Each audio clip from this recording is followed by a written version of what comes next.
Yan. Okay, makakaupo na po tayo.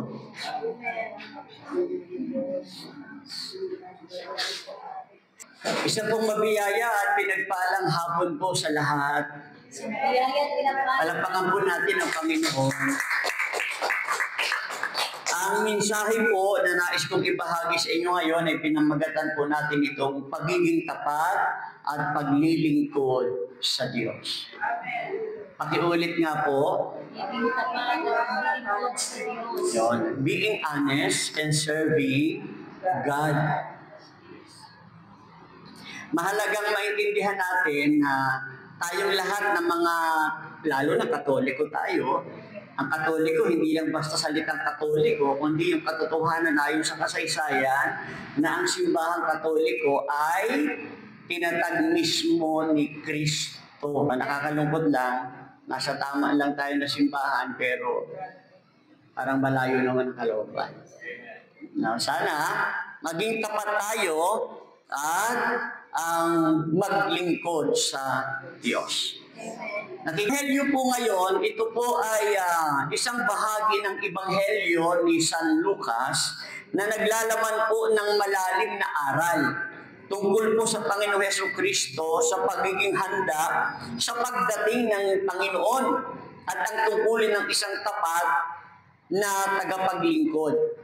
Ibig po sabihin, ang Ebanghelyong tinunghayan natin kanina ay tumutukoy doon sa mga alipin na iniwanan ng kanilang Panginoon at ang Panginoon ay napunta sa kasalan at kinakailangan maging handa sila hanggang sa pag-uwi nito. So yun po yung talinhaga na atin pong tinunghayan at ano nga ba ang ibig sabihin nito? Makinig po tayo, ang sabi po dito sa unang puntos na dapat nating maunawaan, tapat at handang maglingkod. Pakiulit nga po. Tapat at handang maglingkod. Honest and willing to serve. Tingnan natin yung parabola. Ating ihambing ang dalawang uri ng tagapaglingkod dito, ang tapat at matalinong tagapaglingkod, ayon po sa verse 42. Ito po ay patuloy na naglilingkod sa kanyang amo. Sino yun? Yung taong tapat. Kahit na hindi niya alam kung kailan ito babalik. Siya ay handang tumanggap ng gantimpala sa kanyang amo dahil sa kanyang katapatan. Nung yun ay bumalik, naroroon siyang nadatnang nagbabantay.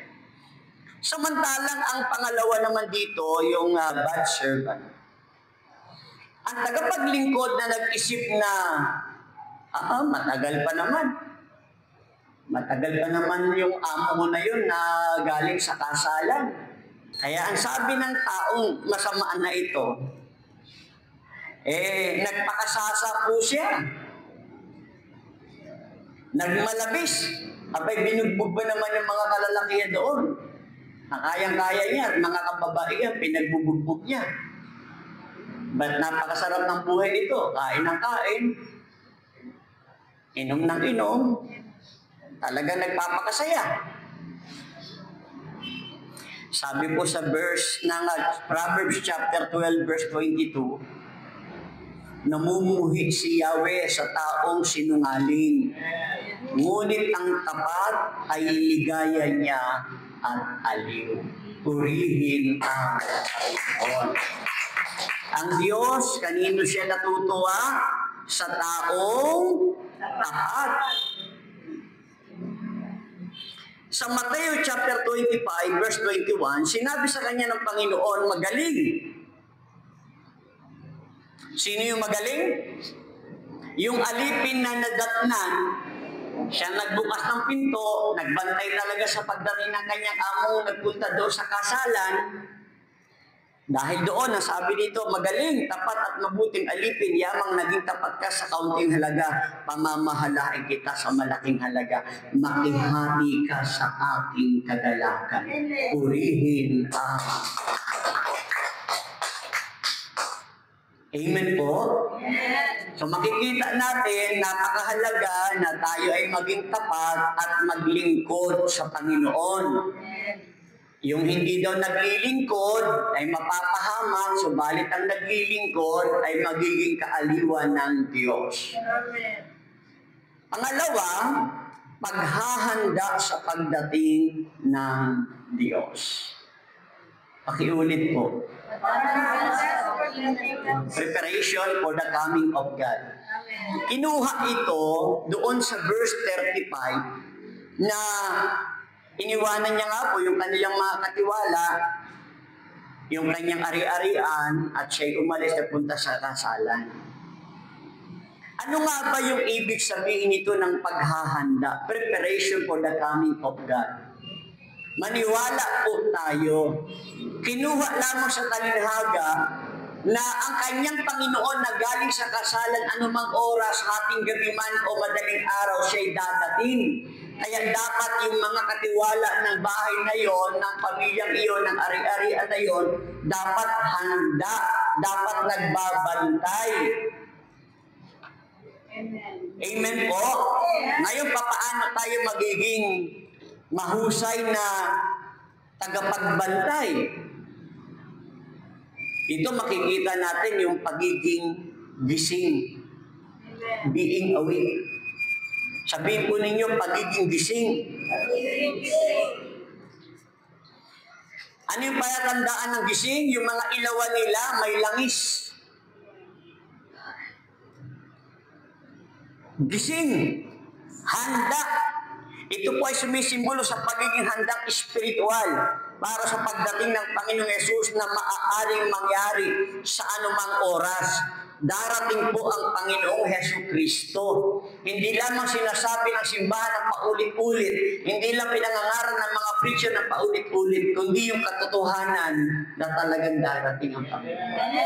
Malaking note, hindi lang dapat natin maintindihan na talagang darating ang Panginoon. Dapat natin maintindihan na pwede naman tayong mamatay.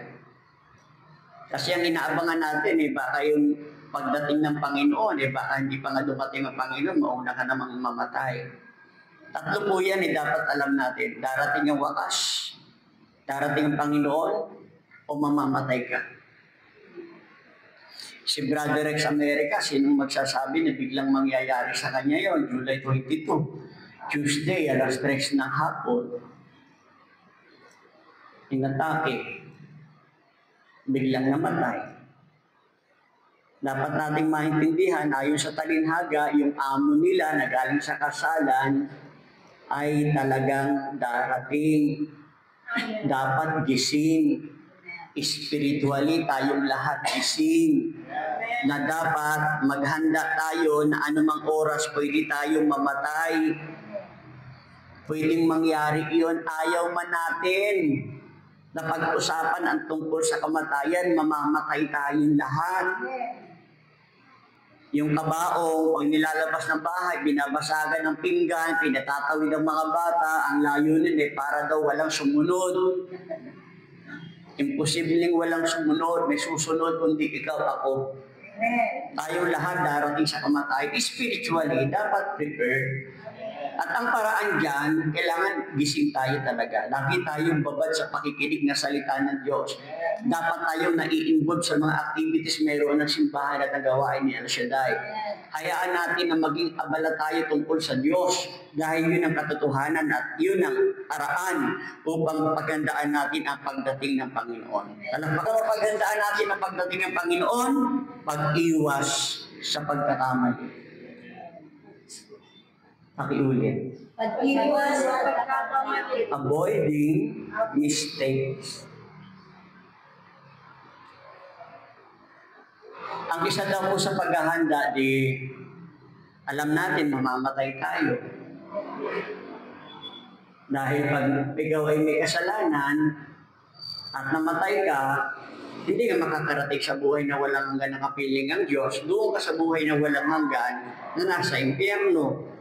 Na kahit napakataas ng temperatura ng apoy, hindi ka naman mauubos, hindi ka maluluto, hindi ka masusunog, pero habang buhay kang buhay, magngangalit ang ipin mo sa sobrang init ng iyong madarama, mananatili kang buhay magpakailanman na pinahihirapan.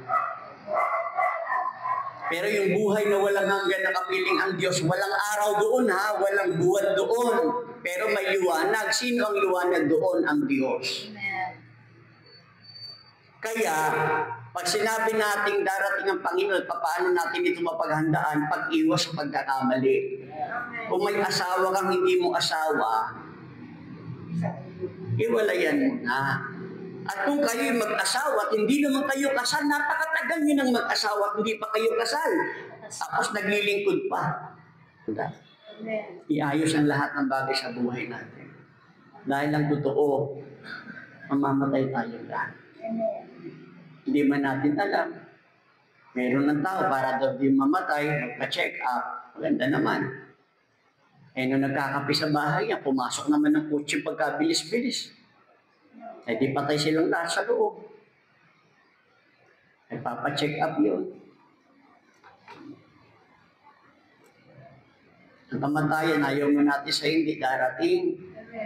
Ang preparation sa pagdating ng Panginoon ay napakalapit sa kahulugan na pagdating din ng kamatayan sa buhay natin.